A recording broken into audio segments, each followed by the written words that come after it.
구하라 그리하면 주실 것이요 찾으라 그리하면 찾아낼 것이요 두드리라 그리하면 열릴 것이니 지혜의 문을 두드립니다.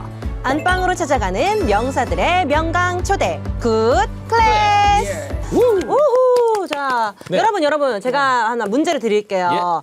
부모님이랑 통화할 때 부모님한테 얘기할 때 다녀오겠습니다 하면 이거 조심해. 오늘도 이거 조심해. 네. 비가 와도 이거 조심해.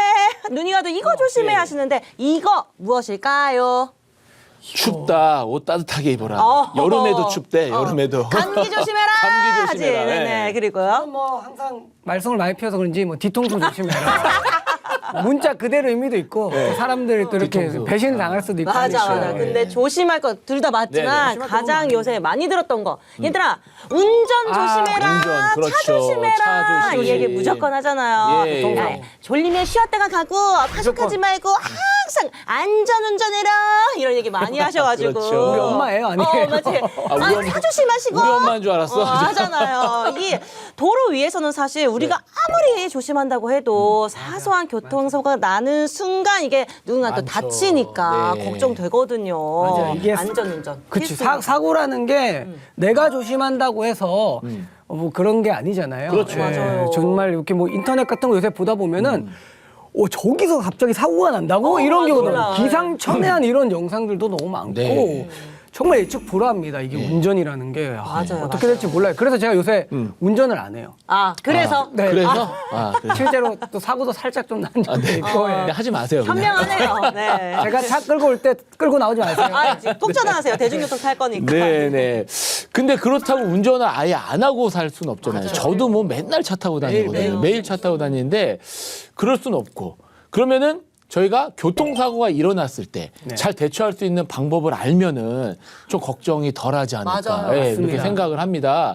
그래서 오늘은 우리에게 생활 밀착형으로 교통 지식을 알려주실 아주 특별한 강사님을 이곳에 모셨습니다. 오늘 강의 함께해 주실 정경일 변호사님을 큰 박수로 모시겠습니다. 안녕하세요. 네, 안녕하세요. 네. 아이고, 감사합니다. 반갑습니다. 네. 맞습니다. 네, 정경일 변호사입니다.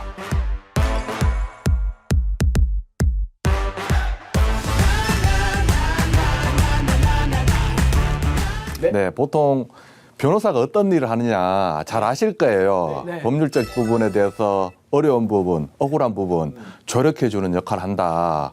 그러면 이제 제가 그냥 변호사는 아니고 네. 교통사고 전문 변호사입니다. 그럼 이제 교통사고 났을 때 뭐 보통 단독사고보다는 상방사고가 나는데 네. 가해자 피해자가 있겠죠. 네. 그러면 교통사고 전문 변호사 중에서도 가해자 측 변호사가 있고 또 가해자 측 보험사 측 변호사가 있을 것이고 예. 저는 피해자 측 변호사입니다.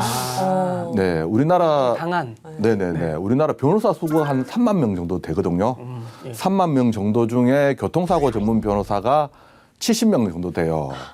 이 보통 운전하시는 분들 우리나라 그 전 국민 2명 중에 1명은 자동차 가지고 있고 네. 자동차 교통사고에 대해서 관심은 많은데 정작 이 부분에 대해서 소송으로 이어지는 경우는 사실 별로 없습니다. 사망 중상해가 아니면 우리나라 그래도 보험이 잘 갖춰져 있습니다. 그런 부분 때문에 소송으로 많이 이어지지 않으니까 이 교통사고 전문 변호사 수가 적은데 그래도 그 수가 적다 보니까 또 제가 이렇게 나올 수 있는 기회를 가진 것 같습니다. 네. 저희도 만나 뵙게 돼서 영광입니다. 네, 고맙습니다. 잘 배우겠습니다. 오늘은 그 교통사고 전문 변호사가 말하는 우리나라 교통사고에 대해서 한번 이야기 드리도록 하겠습니다. 예. 표를 한번 보시죠. 네. 지금 이 표를 보면 올라갔다 내려가는 게 보이죠. 네. 지금 70년도에 우리나라 교통사고 사망자 수가 3천여 명 정도 됐었고 네. 91년도에 13,000여 명 상당히 많아졌죠. 예. 그리고 또 최근 2022년 2,735명으로 또 줄어들었어요. 그런데 이 표만 보면 줄어들었는데 1970년도로 돌아간 거 아니냐라고 생각할 수 있습니다. 사망자 수는 그래 한데 우리나라 자동차 등록 대수를 한번 본다면 요 빨간 점이 보이죠.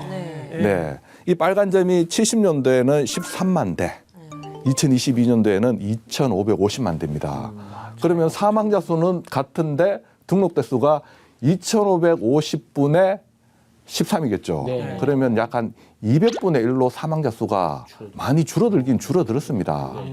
뭐 이 부분에 대해서는 뭐 우리나라 국민들 교통 후진국이다 이런 말도 듣고 있는데 그래도 교통 안전에 대해서는 각별히 노력하고 있는 모습이 이 표로 나타나긴 나타나요. 네.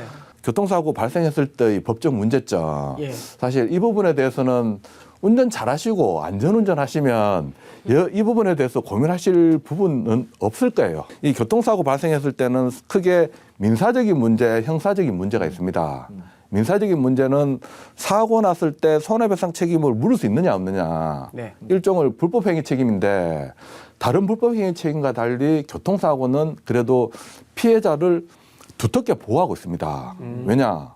지금같이 사람이 사망하거나 부상한 경우에는 그 손해를 배상할 책임을 진다. 오히려 이런 식으로 되어 있거든요. 예. 다른 불법행위 같은 경우에는 피해자가 가해자를 불법행위를 밝혀야 되고 자신의 손해를 밝혀야 되고 또 인과관계를 밝혀야지만 그 손해배상을 받을 수 있는데 자동차 손해배상 보장법에는 사고 났다. 그러면 가해자인 운전자에게 책임이 있다라고 보고 있습니다. 그리고 또 이 운전자의 범위가 어디까지냐.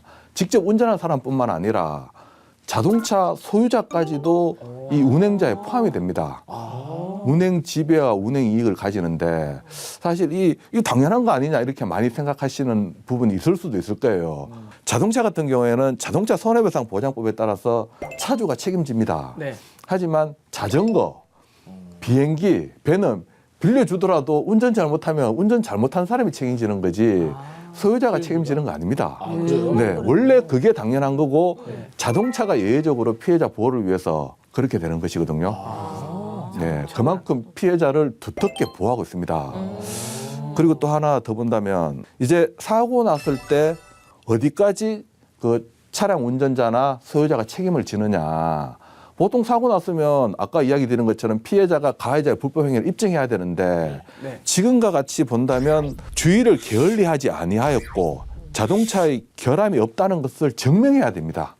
사실 이 말은 사고 나면 일단 그 입증 책임이 피해자에게 있는 것이 아니라 가해자인 운전자에게 있습니다. 입증 책임을 180도로 전환하고 있거든요. 네. 또 승객이다. 승객 같은 경우에는 운전자에게 과실이 없어도 승객의 고의나 자살 행위가 아니면 하다못해 그 차주가 책임져야 되는 이와 같이 피해자를 두텁게 보호하거든요. 이런 부분에 있어서 자동차 손해배상 보장법은 피해자를 위해서 잘 만들어져 있습니다. 현실적으로 잡는다든가 하면 그 사람이 책임 물을 수 있는데 또 자력이 없다. 그러면 사실 또 책임 못 묻습니다. 그런 부분에 대해서 자동차 손해배상 보장법 3조는 정부 보장 사업에 따른 보상을 일부 해주고 있습니다. 보통 어떤 범죄가 발생되었다. 예. 그랬을 때 특히 과실범죄 같은 경우에는 누구 하나 책임져 주는 곳이 없습니다. 하물며 국가도. 맞아요. 하지만 이 교통사고 같은 경우에는 과실교통사고를 하더라도 가해자가 없어도 지금과 같이 뺑소니 그리고 또 그 가해 운전자가 있지만 뭐 무보험이나 변제력이 없는 경우 이런 부분에 대해서도 뺑소니와 무보험차 그리고 마지막으로 최근에 들어온 낙하물 사고 같은 경우에도 사망이나 부상에 한해서는 일부 보상해주고 있습니다. 이와 같이 자동차 손해배상 보장법 피해자를 위한 법이다. 네. 민사에서는 피해자에게 유용한 법으로 활용되고 있다라고 이야기 드리고 이제는 민사 말고 형사적인 문제도 한번 살펴보도록 하겠습니다. 피해자한테도 많은 유리함을 확보하고 있지만 그러면 가해자, 운전자 입장에서는 또 어떠냐, 어떤 억울함이 생길 수 있느냐. 사실 운전 안 할 수 없는 경우가 상당히 많습니다. 예. 하지만 사실 이 자동차라는 것이 흉기예요, 흉기. 어떻게 보면 칼보다도 더 위험한 도구거든요. 이 부분에 대해서는 그냥 사고가 나면 과실치상이지만 자동차로 운전하다 사고 나면 업무상 과실치사상죄로 형사처벌 받습니다. 형법에 따른다면 피해자와 합의해도 종합보험에 가입돼 있어도 형사처벌 받거든요. 그러면 사실 가벼운 교통사고 나가 사람이 다쳤다. 전치이주진단서가 들어갔어? 내가 전과자 된다. 사실 그러면 모든 국민이 전과자 될 수 있잖아요. 이제 그런 부분 때문에 교통사고 처리 특례법에서는 일부 어느 정도 운전자에게 혜택을 주고 있습니다. 피해자와 합의했거나 종합보험에 가입돼 있으면 사망, 중상의 교통사고가 아니면 뭐 보험 처리로 끝나고 별도 형사처벌하지 않는다라고 정하고 있습니다. 네. 그런데 요 이야기 드릴 이 12대 중과실이라고 많이 들어보셨을 네, 거예요. 네. 보통 12대 중과실 이거 하면 안 된다라고 하시는데 네. 12가지 다 아시는 분들 없을 텐데 오늘 한번 간략하게 한번 설명드릴게요. 예. 이 위반하게 되면 이 부분에 대해서는 사망 중상의 교통사고가 아니더라도 경미한 교통사고로 사람이 전치 이주 진단서가 경찰서에 들어간다. 그러면 형사처벌 받습니다. 네, 하나 그러면 안 돼요? 먼저 네, 1. 신호 및 지시 위반, 2. 중앙선 침범, 3. 속도 위반, 4. 앞지르기 끼어들기 규정 위반. 어떻게 보면 다 당연한 거예요. 네. 그다음에 5. 철길 건널목 통과 방법 위반. 요즘에는 별로 없죠. 예, 예전에는 많았습니다. 네, 네, 네. 요즘에는 지하로 다 만들어 가지고 아예 접촉을 차단시키고 있는데. 그리고 6. 횡단보도에서 보행자 보호 의무 위반. 최근에 도로교통법이 개정되면서 우회전할 때 또 횡단보도 건널 때 많이 문제되고 있죠. 이 부분에 대해서도 본인이 사고 나면 형사처벌 받는다. 각별히 주의해야 되고요. 그다음에 7. 무면허 운전. 당연히 안 되는 거죠. 네. 당연히 안 네. 8. 음주운전. 아이고, 네. 말할 것도 없죠. 예. 그다음에 9. 보도 침범 사고, 인도 침범 사고예요. 이것도 사실 황당한 사고가 아니면 일어나진 않겠죠. 하지만 보통 주유소 들어간다든가 주차하기 위해서 건물 들어간다든가 그럴 때는 인도를 통과해야 되는 경우가 발생될 수도 있습니다. 그런 경우에 보행자에게 뭐 각별히 주의를 해야 된다라는 부분이고, 그다음에 10. 승객 추락 방지 의무 위반. 이 부분은 어떤 부분이냐? 지금은 좀 많이 없는데 예전에는 버스를 탈 때 엄청나게 많은 승객들이 탔습니다. 예. 그러다가 안내양도 타고 안내양이 못 타가지고 하는 경우도 있고, 그러다가 떨어지는 경우도 있고, 뭐 코믹하겠지만 예전에 그와 같은 경우 하다가 이제 운전 중에 승객이 떨어진다. 그런 부분에 대해서는 강력하게 처벌하겠다라고 해서 만들어진 것이고, 11. 많이들 아실 거예요. 어린이 보호구역 내에서의 그 안전운전 의무를 위반해서 어린이를 다치게 하거나 사망케 한 경우, 이런 경우 스쿨존 사고죠. 네. 그리고 12. 그 화물 추락 방지 의무 위반. 낙하물 사고라고 볼 수 있습니다. 이 부분에 대해서는 이 12가지 항목에 대해서는 뭐 다 외우지 못한다라고 하더라도 각별히 주의해야 되는 부분입니다. 다들 아시는 그 뺑소니. 특가법에 이 규정이 마련되어 있고 가중처벌까지 하고 있습니다. 부상의 경우 한번 본다면 부상의 경우에는 1년 이상, 그러니까 1년에서 30년의 징역형입니다. 벌금은 500에서 3천만 원.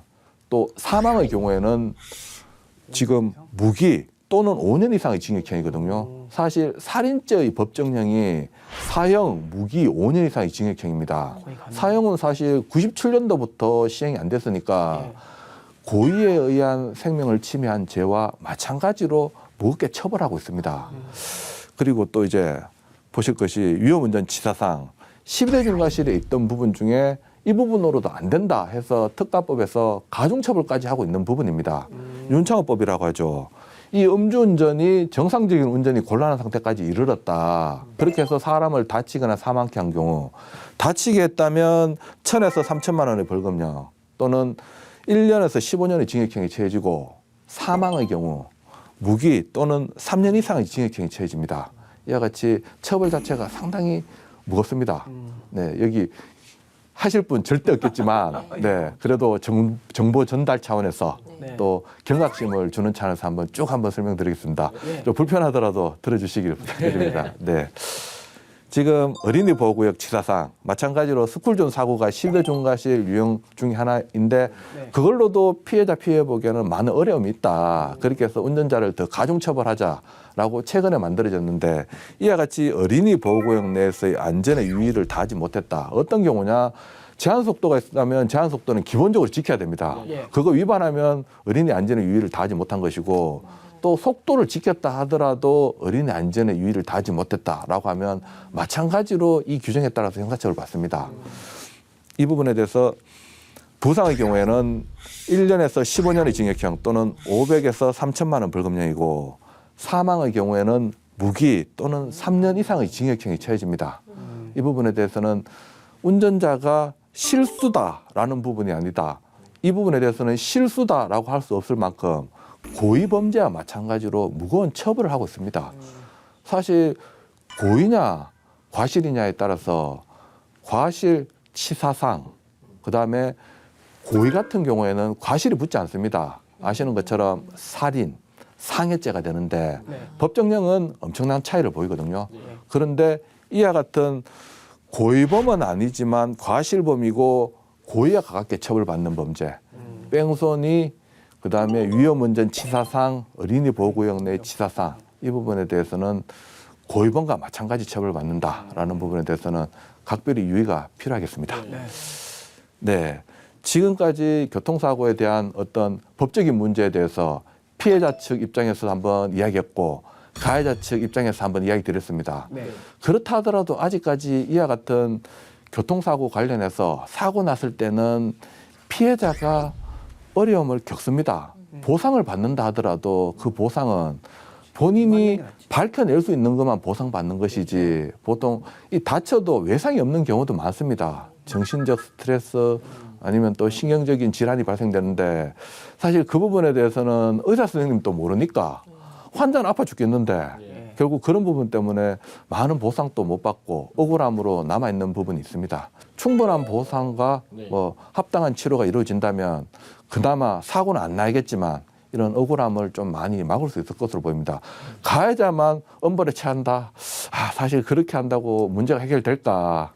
이런 법이 만들어졌는데도 사고가 아직까지 뭐 꾸준히 줄어든다고는 하지만 끊이지 않고 있는 걸 봤을 때 강력한 처벌 또 뒤따라야겠지만 합당한 보상도 같이 따라와야 된다라고 생각합니다. 그리고 6위가 중앙선 침범 이런 식으로 마련되어 있습니다. 이 부분에 대해서는 사실 안전운전 의무 불이행 가장 차지하는 부분이 크지만 모든 것은 다 포함되어 있습니다. 졸음운전, 뭐 핸드폰을 본다든가 한눈 팔았든가 그런 모든 부분을 다 포함하기 때문에 안전운전 불이행이 가장 큰데 사실 사고 났을 때도 이제 경찰에서 경찰관님들이 이제 교통사고 사실 확인을 끊어주거든요. 대부분 차지하는 게 안전운전 불이행입니다. 사실 안전운전하라라고 이야기를 하는 이유도 사실 여기에 있다고 볼 수 있습니다. 그리고 뭐 신호 위반 말 안 해도 알죠. 뭐 사실 신호 누구라도 잘 지킬 수도 있지만 또 현실은 그렇지 않습니다. 신호가 바뀌잖아요. 사실 바뀔 때쯤에는 뭐 황색 신호까지 주고 있다 하더라도 이제 가던 차가 멈추는 거 쉽지는 않거든요. 또 빨리 출발하려고 하는 마음도 있고 그러다 보니까 신호 위반이 많이 이루어지고 있고 또 안전거리 미확보 사실 충분한 안전거리 지키면 되는 거 아니냐. 근데 또 현실이 녹록지 않거든요. 이 안전거리를 지키면 이제 오만 차들이 다 이렇게 한 대씩 들어오고 한 대씩 들어오고 상대적으로 자기 자신의 차가 후진한다라는 느낌을 받을 정도인데 그렇다 하더라도 네 씁쓸한 현실이지만 그렇다 하더라도 사고 나면 뒷차 과실이 더 커요. 그러니까 충분한 안전거리를 지키시든가 아니면 운전하실 때 브레이크를 바로 올리고 운전하시든가 그렇게 하셔서 사고를 방지해야 될 것이에요. 그리고 또 교차로 통행방법 위반 교차로 항상 만나죠. 고속도로나 자동차 전용 도로 빼고는 항상 만나는 곳이 교차로입니다. 반대편 차량이 신호받고 계속 온다. 계속 오면 사실 좌회전할 틈이 없습니다. 네, 그런 경우에는 또 마냥 기다리면 뒤에서는 빵빵거리고 네, 어려움이 많죠. 또 그런다고 또 무리하게 좌회전을 하다가는 사고로 이어지고. 네. 뒤에서 아무리 빵빵대도 제가 돌아서 사고가 나면 그냥 제 탓이 되는 거죠. 네, 맞습니다. 너무 속상한 그런 차량이 좀 원망은 되겠지만 또 법적인 책임을 묻느냐 하고는 또 다른 부분이 발생됩니다. 교차로에서 또 많은 문제가 있겠지만 그건 또 한번 제가 과실 비율을 이야기할 때 한번 설명을 드리고 그다음에 중앙선 침범. 사실 이 중앙선 침범은 사고가 나면 대형 사고로 날 수밖에 없습니다. 손해가 곱하기 2라고 생각하면 되거든요. 그래도 고속도로에 최근에 그러니까 얼마 오래됐죠. 이제 중앙분리대가 많이 설치되고 앞으로도 시내 도로도 중앙분리대 많이 설치되고 있습니다. 이와 같이 중앙분리대가 설치되는 것이 중앙선 침범 사고도 막기 위함도 있지만 무단횡단자 이런 부분도 막기 위함인데 차츰차츰 이 중앙선 침범 사고는 많이 줄어들고 있는데 어떻게 본다면 가장 무서운 사고라고 할 수 있죠. 네, 사실 이러한 유형별 교통사고에 대한 과실 비율도 한번 간략하게 한번 이야기 드리도록 하겠습니다. 예, 과거에는 안전운전 의무 불이행으로 사고 났다. 그러면 뭐 경찰관에서 이런 거 판단할 때 경찰관님들이 가해자만 사실 판단합니다. 구체적인 과실 비율을 판단 안 하는데 그냥 상방 교통사고를 취급해 버립니다. 사실 안전운전 의무 불이행 같은 경우에 제가 이야기 드린 것처럼 졸음운전도 있다라고 했고 한눈 팔다가 운전했다 그러는데 사실 그러면 눈 감고 운전한 거나 마찬가지거든요. 사실 그렇게 해서 사고 났으면 100대인 경우 많습니다. 그런데도 과거에는 CCTV나 블랙박스가 없다 보니까 상반가시 교통사고로 처리했는데 최근에는 그래도 이 영상에 따라서 100대형 인정받기도 합니다.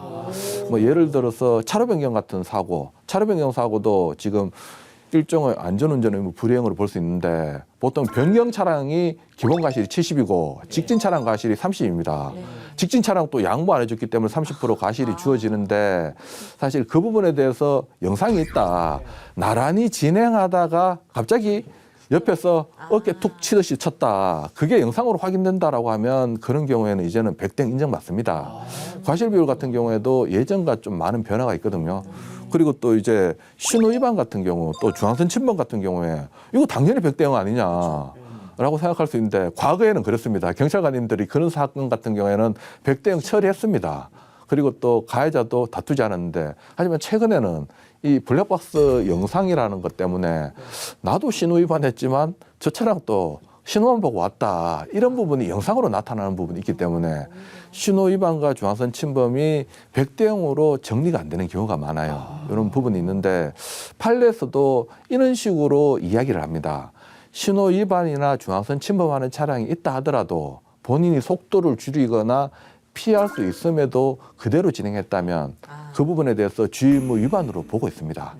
이제 그런 부분이 있으니까 본인의 신호만 봐서는 안 되고 본인의 차선이다. 그런 부분만 해서는 안 된다는 점도 유의하시고 또 지금 교차로 통행방법 위반 이 부분에 대해서 아까 전에 그 지민님께서 이야기 주신 것처럼 비보호 좌회전도 문제되지만 이 교차로 근원적으로 어떻게 통행해야 될 것이냐 많이 고민을 하시는데 사실 교차로 통행할 때는 기본적으로 신호가 있으면 신호에 따르면 되겠지만 없을 때는 서행 운전하셔야 됩니다. 좌우가 보이지 않거나 교통량이 많다 그러면 일시정지까지 해야 되고요. 그다음에 선진입한 차량이 있다면 선진입한 차량이 우선하고 대로 차량의 통행 우선권이 있습니다. 그리고 또 마지막으로 모든 조건이 동일한데 교차로에 동시에 들어가려고 한다. 그럴 때는 우측 방향에 있는 차량이 우선합니다.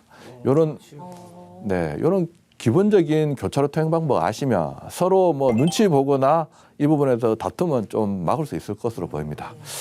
네, 교차로 통행 방법 같은 경우에도 비보호 좌회전 같은 경우에 지민님 이야기 주셨지만 비보호 좌회전 보호받지 못한다라고 하지만 신호에 따른 차량이 비보호 좌회전 차량을 무리하게 충격을 했다. 그러면 신호에 따른 차량이라 하더라도 일부 과실이 잡힙니다. 그러니까 자기의 신호만 믿고 그대로 양보 안 해줘도 일부 과실이 잡힌다는 점 주의하시고 비보호 좌회전 같은 경우에도 자신이 보호받지 못하니까 직진 차량 통행에 방해되지 않을 때 좌회전해야 된다라는 걸 다시 한번 이야기 드리겠습니다. 혹시 그 꼬리 물기 네. 그런 차량에 대한 거는 어떻게 돼요? 네. 꼬리 물기도 한번 이야기 드리겠습니다. 교차로에서 보통 이게 신호에 따라 진행하다 보면 내 신호인데 내가 들어가는 게 뭐가 문제돼? 하지만 문제는 출퇴근 시간대 보면 저거 분명히 못 통과할 건데 누구라도 다 알아요. 그런데도 내 신호니까 일단 들어가고 보자. 근데 그렇게 들어가면 어떻게 됩니까? 다른 차량이 가죠. 신호가 끊기고 반대편 차량 신호에 오는데 못 지나가고 완전 잼이 돼버리겠죠. 이제 그런 부분 때문에 도로교통법에도 이게 신호에 따라 진행하는 차량이라 하더라도 자신의 신호에 지나가지 못하면 교차로에 진입해서는 안 된다라는 규정을 꼬리 물기로 두고 있습니다. 위반하면 범칙금 부과 대상입니다. 네. 교차로 같은 경우에는 또 하다못해 이야기를 드린다면 전멸 신호 아실 거예요. 신호긴 신호인데 빨간색이 깜빡깜빡거린다, 황색이 깜빡깜빡거린다 이런 경우가 있는데 적색 전멸은 일시정지하라는 의미고 황색 전멸은 서행하라는 의미로 아시면 되고 적색 전멸, 황색 전멸이 우선하고 사고 나면 적색 전멸이 신호 위반으로 형사처벌 대상이고 과실이 70에서 80% 정도까지 주어진다라고 이야기 드릴 수 있습니다. 네, 지금까지 제가 교통사고 전문 변호사가 말하는 우리나라 교통사고 그 현황에 대해서 한번 이야기 드렸고 또 법적인 문제 또 주로 일어나는 교통사고 유형들 또 구체적인 과실 비율 간략하게 한번 이야기 드렸습니다. 오늘은 여기까지 이야기 드려야 될 것 같네요. 네. 초반적인 걸 알았다 보니까 다음 시간이 그냥 기다려지는 것밖에는 그렇죠. 가급적이면 나오고 안 나오면 만들어서라도 이야기 드리도록 하겠습니다. 예. 네, 감사합니다. 고맙습니다. 감사합니다.